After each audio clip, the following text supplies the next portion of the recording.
So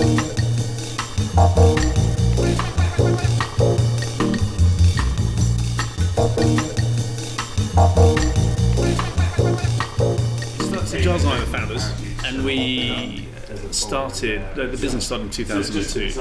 Our background was sort of love of all things mechanical engineering. So we used to spend loads of time with our father in the workshop making things, building airplanes which we still fly, restoring old cars and musical instruments. And one thing my father used to do to keep us quiet was buy old clocks. So you get an old grandfather carriage clock, stick it on your desk and say, look, see if you can make this work. And so that's where our interest in mechanical things. I think if guys on the whole, if you're interested in mechanical things, you'll find a plethora of things interesting. So whether it's motorbikes, airplanes, clocks, cars, they all sort of go together. Engineering and design. They go together. So, from a very early age, engineering was a big, interest to us. And the other thing was aviation. Aviation is formed a huge part of our lives. So, from a very early age, our father was taking us to air displays. He was restoring a lot of historic aircraft. Giles and I started doing a lot of display flying ourselves in these old aircraft, which we still do. And our lives changed quite a lot in 1995 when I was practicing for an air display. I've flown with my father for ages and ages. He was in the back actually, and something went with the aircraft. We crashed. He died. I broke 30 bones or something. And Giles and I, at the time, were both been in the equivalent of the volunteer RAF, the university air squadrons, and flying with the RAF for a while. And we came out of that, went into the city, and that's when we just thought, what are we doing? This isn't what we wanted to do. This is what we signed up to do. This is. So that was the kind of the tipping point for us. We left and went off and got involved with restoring historic aircraft, which was still involved with that business. And it's beautiful because you're dealing with these beautiful mechanical devices which are over 80 years old, some of them, and they're effectively they should fly as well as the day they're built because your life's at risk if you don't. So there's quite a lot of similarities between that and watches. Our father's a big watch collector. What did he collect? Out of curiosity. It's funny, nothing by today's standards, nothing particularly special, but it was old pilots, IWCs. He had, for example, he had an old Navitimer who'd won at Cambridge University Air Squadron, RAF competition, aerobatics competition. There's a lot of nice, funky.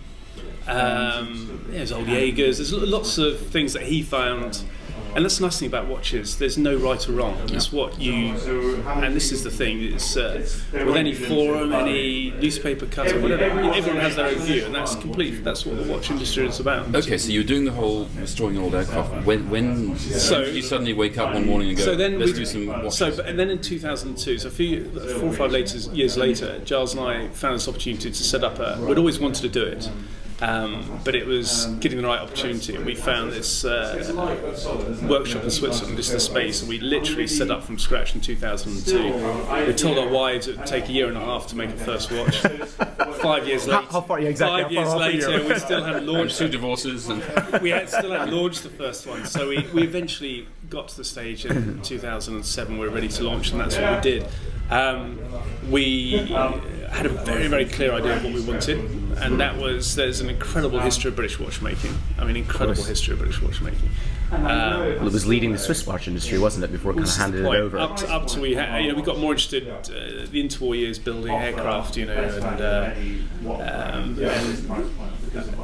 just getting into. I suppose we didn't learn how to mass produce. The Swiss pretty much took the Henry Ford model to watchmaking. We're still more of a sort of boutique artisan type of setup, and there's some incredible innovations. We'll show you your ship's clock in a minute, which is 100% made in the UK. We led the world in running chronometers. There's some incredible living design British watchmakers out there now. You look at the George Daniels, and so there's this history. We had a very clear. We didn't want to become a fashion watch. We wanted to design a watch which you buy, but pick up in 20 years' time and go, actually, I still really like that. It's not so 2011 or whatever it would be. It's a fairly classical timepiece. But for us, over-engineering is actually a bit of a motto.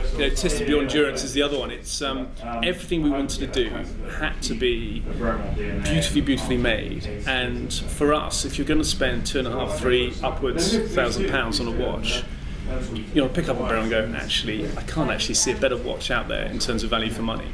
And we're very lucky we've got an incredible technical director, a chap called Peter Roberts, 30 years Rolex, nobody as IWC, taught people like Stephen Forsey, taught Peter Speakmarin, he taught incredible guy who's in here later. I was on a panel with him at SLQP. Yeah. So he's for us, and he has exactly the same philosophy as us behind watchmaking. It's for him, there's 3 shapes of a watch you should have. It's round, round, and round. There's some really basic concepts, and he's shared the vision we've had. So from a very early stage, we tested our watches as much as we could in the workshop, but then you realise that there's only so much testing you could do. So, for example, all our cases are.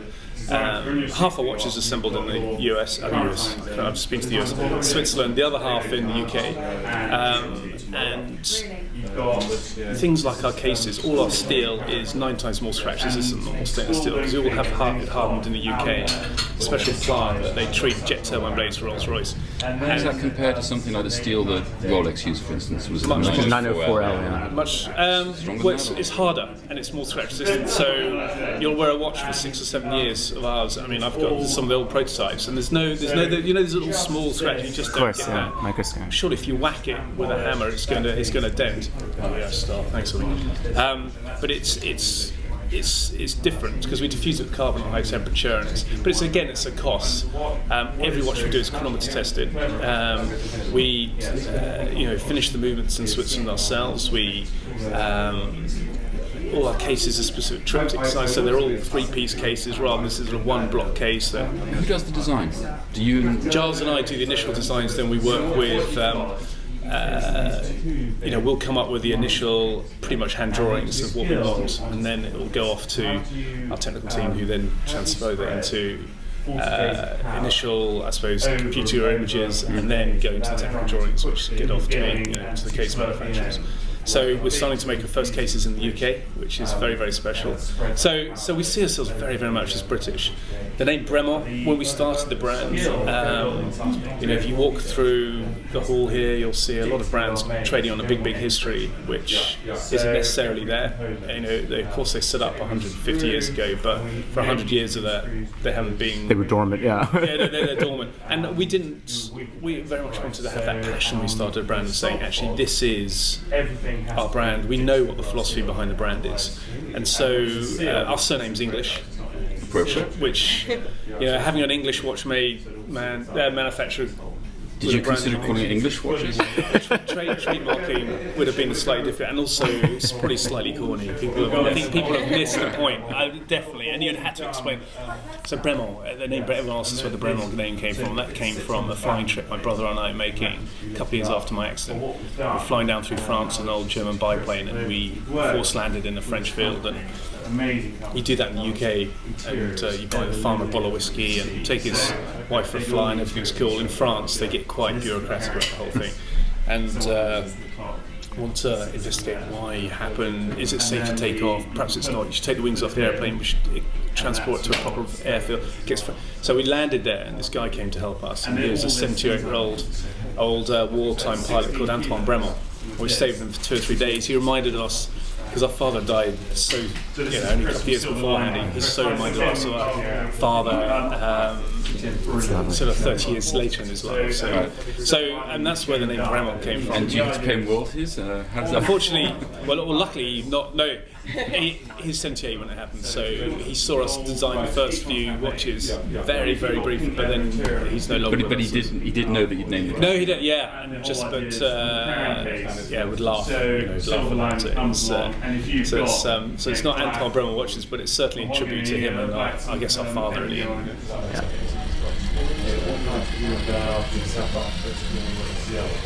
It hasn't quite got. I think you can see that's the main issue. This was a project for the wife of a super yacht owner wanted to commission it for her husband. So the original is on board a super yacht right now for him to kind of hold all his watches. You can store 3 more underneath the actual mechanism. And the mechanism rocks and obviously rotates to kind of mimic the movement as it would be on your hand. That rocking part, is that something new? I've never seen a watch wonder rock before. It rocks and rotates. It's quite special, isn't it? And what wood is it? It's quite a special. The outside's Macassar ebony, and it's all hand inlaid with global kind of marquetry of the world. And then the interior is Cocobolo. And he's one-man band, and he makes all that stuff. Incredible scallops. But the whole, if you made in the UK. This is what's so special. It's,